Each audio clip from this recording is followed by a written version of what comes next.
Pourquoi choisir un courtier immobilier spécialisé en hôtellerie pour vendre notre hôtel?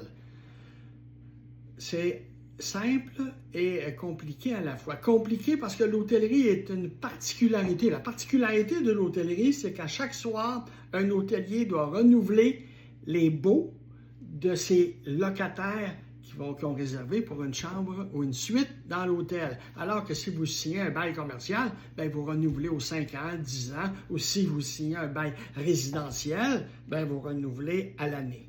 L'hôtellerie, c'est à chaque soir. Moi, j'ai travaillé dans l'hôtellerie quand j'étais jeune. Et j'avais un membre de la famille qui avait un hôtel. Et des fois, il m'appelait. Jean-Louis, j'ai 200 matelas placés, viens-tu m'aider? Et là, je savais que 200 matelas à placer, c'était 200 autres matelas et leurs sommiers, donc ça fait 400, à déplacer. Et bien souvent, lui, il les revendait. Alors, il fallait aller mettre ça dans le camion. C'était tout un travail, mais c'est ça l'hôtellerie.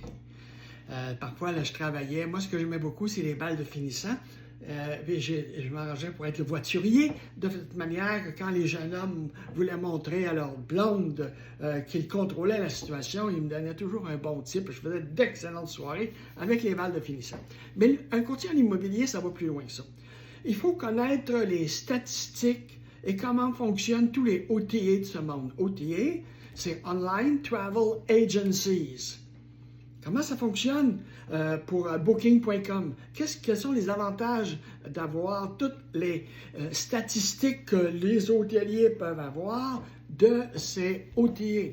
Bien souvent, en plus de ça, ils vont avoir un logiciel qui va, faire la relation entre les différents OTA de façon à ne pas vous louer 2 fois la même chambre à la même heure, même jour, même date.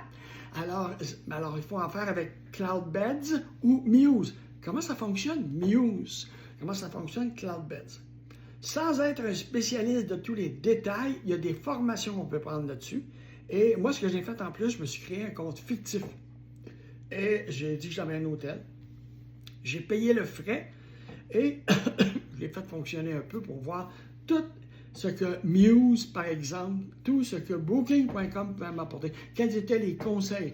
Je suis abonné, par exemple, à tout ce qui s'appelle les blogs concernant ces sites-là. Les blogs pour les VRBO, pour les Airbnb, etc. Alors, un courtier immobilier va donc plus loin que seulement mettre un immeuble sur le marché. Un autre élément qui est important, c'est que souvent, en fait, ça m'arrive 2-3 fois par mois où un propriétaire ou un investisseur va m'appeler. Et ils vont dire, Monsieur Racine, nous, là, on est vraiment acheteurs pour un 20 chambres, pour un 40 chambres. Ou bien, on aimerait ça, mon épouse et moi, avoir un hôtel dans le Vieux-Québec. C'est comme un mythe, là. Alors, et dernièrement, j'en ai un qui m'a rappelé, il m'a dit, ça fait 3 fois qu'on vous contacte, là. On est vraiment sérieux, M. Racine.